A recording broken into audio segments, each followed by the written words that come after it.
Assalamualaikum. Hai adik-adik, apa kabar? Semoga adik-adik selalu dalam keadaan sehat ya.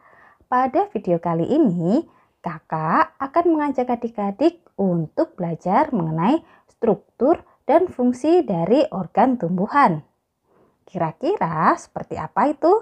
Yuk ikutin terus penjelasan dari kakak di video kali ini. Bagi adik-adik yang baru bergabung dengan channel ini, jangan lupa klik subscribe, like, dan share video ini ke media sosialmu agar teman-teman yang lain juga mendapatkan wawasan dari video kali ini. Jangan lupa nyalakan loncengnya agar adik-adik tidak ketinggalan video terbaru dari kakak. So, let's get started. Tumbuhan dapat dibedakan menjadi dua, yaitu tumbuhan yang berpembuluh dan tumbuhan yang tidak berpembuluh. Di mana tumbuhan yang berpembuluh adalah tumbuhan yang memiliki akar, batang, daun, dan juga berkas pembuluh. Sedangkan pada tumbuhan yang tidak berpembuluh tidak memiliki akar, batang, daun, dan juga berkas pembuluh. Pada video ini, kita hanya akan membahas mengenai tumbuhan berpembuluh. Sebelum kita belajar lebih lanjut mengenai organ pada tumbuhan, ada beberapa hal yang harus adik-adik pahami terlebih dahulu, yaitu pertama tentang sel, kemudian ada juga tentang jaringan, ada juga organ, dan juga organisme.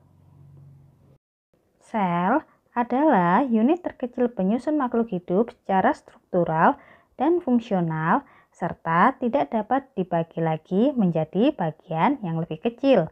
Sedangkan jaringan adalah kumpulan sel yang memiliki bentuk dan fungsi yang sama.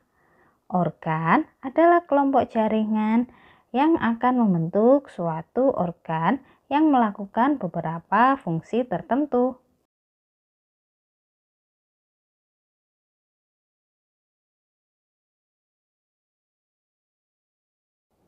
Organ penyusun tumbuhan berpembuluh dapat dibedakan menjadi dua, yaitu organ vegetatif dan organ generatif. Organ vegetatif terdiri dari akar, batang, dan juga daun. Sedangkan pada organ generatif terdapat bunga, biji, dan juga buah. Organ generatif adalah organ tumbuhan yang berfungsi untuk mendukung pertumbuhan dan perkembangan tumbuhan, terutama berguna untuk penyerapan, pengolahan, pengangkutan, dan penimbunan zat-zat makanan. Sedangkan organ tumbuhan generatif adalah organ tumbuhan yang berfungsi dalam proses perkembangbiakan secara generatif atau seksual.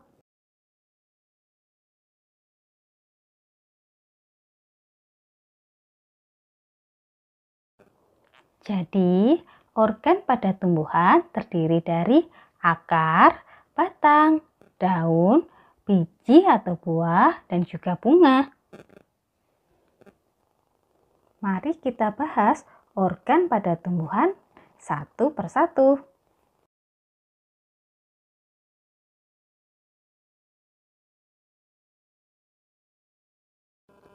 Organ tumbuhan yang pertama akan kita bahas adalah akar.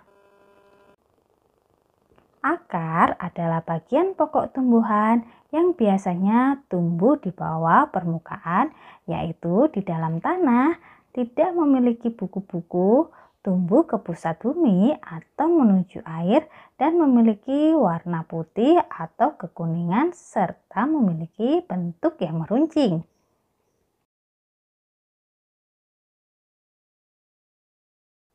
Terdapat dua macam akar, yaitu akar serabut dan juga akar tunggang.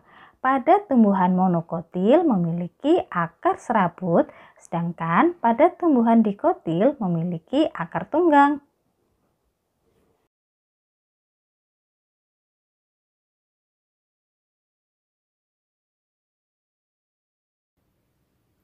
Akar memiliki beberapa fungsi. Di antaranya adalah fungsi akar yang pertama adalah untuk menyerap air dan mineral. Yang kedua, akar memiliki fungsi untuk menyerap oksigen. Yang ketiga, akar memiliki fungsi untuk menyimpan cadangan makanan.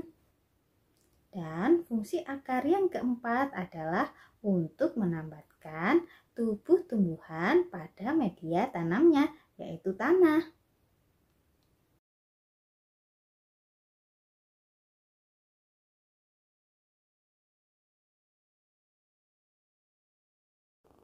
Pada tumbuhan terdapat akar yang termodifikasi. Contohnya adalah tanaman singkong dan juga tanaman bengkuang yang memiliki akar berfungsi sebagai tempat untuk menyimpan cadangan makanan. Sedangkan pada tumbuhan bakau, fungsi akar adalah untuk menyerap oksigen.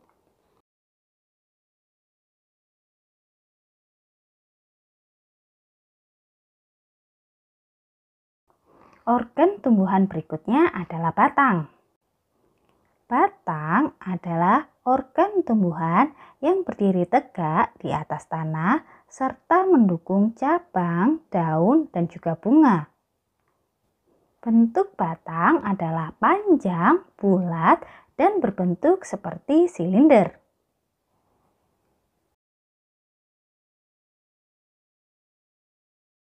Bagian dari batang adalah nodus dan internodus. Nodus ini adalah tempat melekatnya daun dan juga tunas.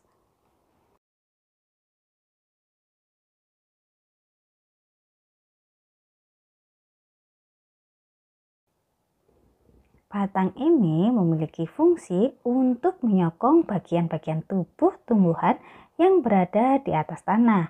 Selain itu, fungsi batang yang lainnya adalah sebagai jalan pengangkut air dan mineral dari akar menuju ke daun dan menuju ke seluruh tubuh tumbuhan.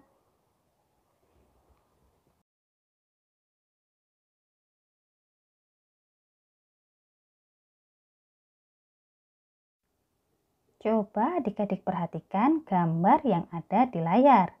Pada gambar terdapat perbedaan batang monokotil dan dikotil. Pada tumbuhan monokotil terlihat ruas-ruas batang, sedangkan pada tumbuhan dikotil ruas-ruas batangnya tidak terlihat.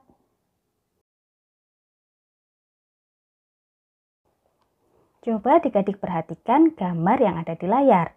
Pada gambar kita dapat tahu bahwa terdapat tanaman atau tumbuhan yang memiliki batang termodifikasi.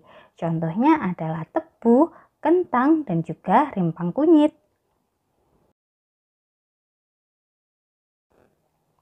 Organ tumbuhan berikutnya adalah daun.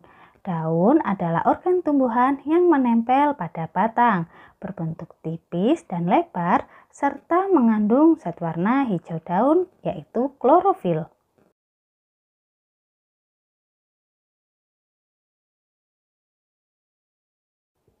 Daun memiliki fungsi sebagai alat untuk mengambil karbon dioksida atau CO2. Karbon dioksida atau CO2 ini nantinya akan dipergunakan sebagai bahan baku untuk proses fotosintesis, mengatur penguapan air atau transpirasi, dan juga mengatur pernafasan atau respirasi.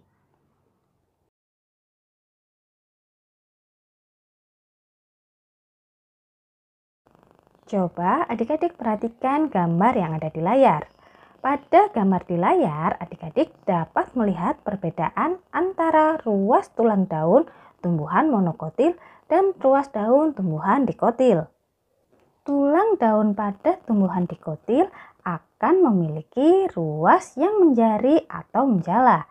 Sedangkan pada tumbuhan monokotil tulang daunnya akan sejajar.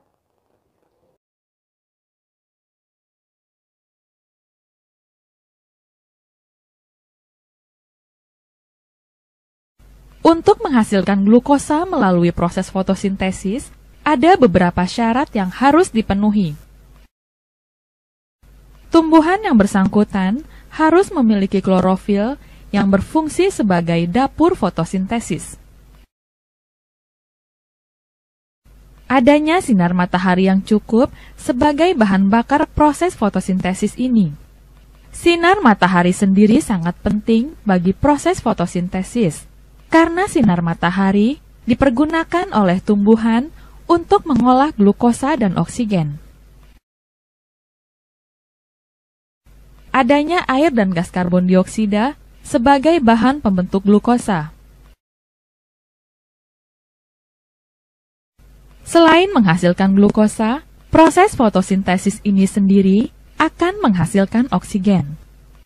Sebagian oksigen akan dipergunakan untuk pernafasan tumbuhan, sementara sisanya akan dilepaskan ke udara terbuka. Proses fotosintesis merupakan proses penggabungan air dan gas karbon dioksida secara kimia dengan memanfaatkan energi yang didapat dari sinar matahari. Proses fotosintesis ini menghasilkan glukosa dan oksigen.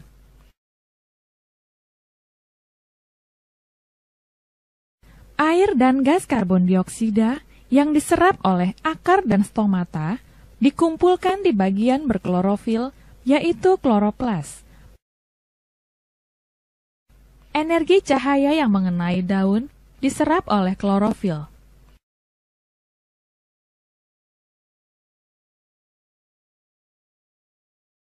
Energi tersebut dipakai oleh klorofil untuk mengubah air dan gas karbon dioksida menjadi glukosa dan oksigen.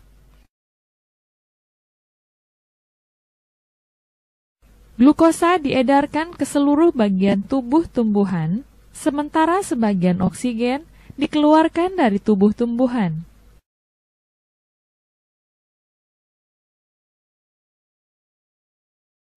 Menurut kalian, apakah semua makanan yang kita makan langsung diubah menjadi energi? Tidak. Tidak semua makanan yang kita makan langsung diubah menjadi energi.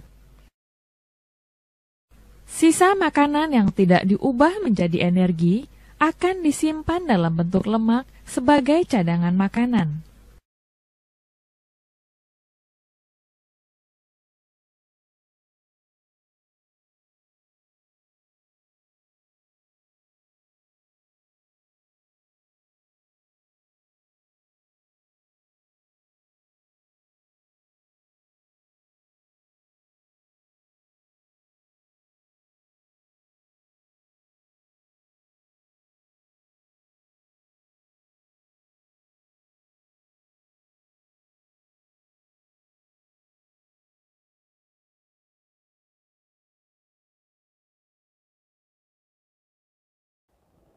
Organ pada tumbuhan berikutnya adalah bunga.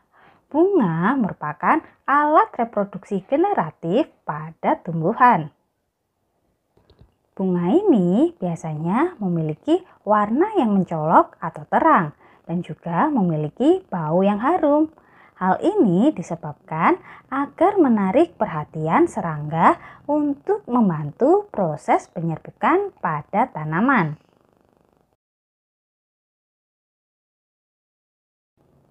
Bagian bunga sendiri dapat dikelompokkan menjadi dua, yaitu perhiasan bunga dan alat reproduksi. Tangkai, kelopak, dan mahkota bunga merupakan perhiasan dari bunga. Sedangkan alat reproduksi pada bunga yaitu putik dan juga benang sari. Benang sari ini adalah alat reproduksi jantan dan putik adalah alat reproduksi betina.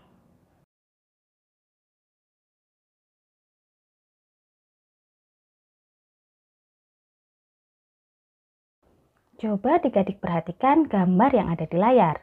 Gambar yang ada di layar merupakan bagian-bagian dari bunga. Bunga sendiri dapat dikelompokkan menjadi dua, yaitu bunga sempurna dan bunga tidak sempurna, di mana bunga sempurna memiliki putik dan benang sari, dan Bunga tidak sempurna hanya memiliki salah satu alat reproduksi saja, yaitu bisa jadi memiliki putik saja atau hanya memiliki benang sehari saja.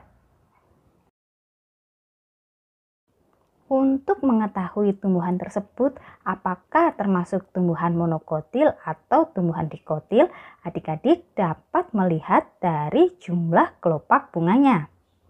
Apabila bunga tersebut memiliki jumlah kelopak bunga 3 atau kelipatannya, berarti tumbuhan tersebut adalah tumbuhan monokotil. Dan apabila tumbuhan tersebut memiliki kelopak bunga berjumlah 2 atau 5 serta kelipatannya, berarti tumbuhan tersebut merupakan tumbuhan dikotil.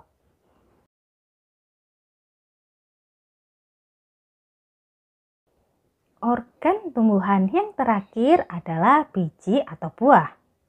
Pernahkah adik-adik memakan buah mangga? Nah, di dalam buah mangga terdapat biji. Kira-kira dari mana ya asal biji tersebut? Masih ingatkah adik-adik bahwa bunga memiliki putik? Putik ini terdiri dari 3 bagian, yaitu bagian dasar yang menggelembung atau kita sebut dengan ovarium atau bakal buah. Bagian yang kedua adalah bagian yang memanjang yang kita sebut dengan batang putik. Batang atau tangkai putik ini kita sebut dengan stilus. Bagian yang terakhir adalah kepala putik atau stigma. Nah, di dalam bakal buah terdapat bakal biji yang kita sebut dengan ovul. Pada perkembangan selanjutnya, bakal buah akan berkembang menjadi buah dan bakal biji akan berkembang menjadi biji. Itu tadi penjelasan kakak mengenai struktur dan fungsi organ pada tumbuhan. Semoga video ini dapat bermanfaat bagi adik-adik semua dan dapat menambah wawasan adik-adik mengenai struktur dan fungsi organ pada tumbuhan. Saya Kak Intan undur diri and see you on the next video.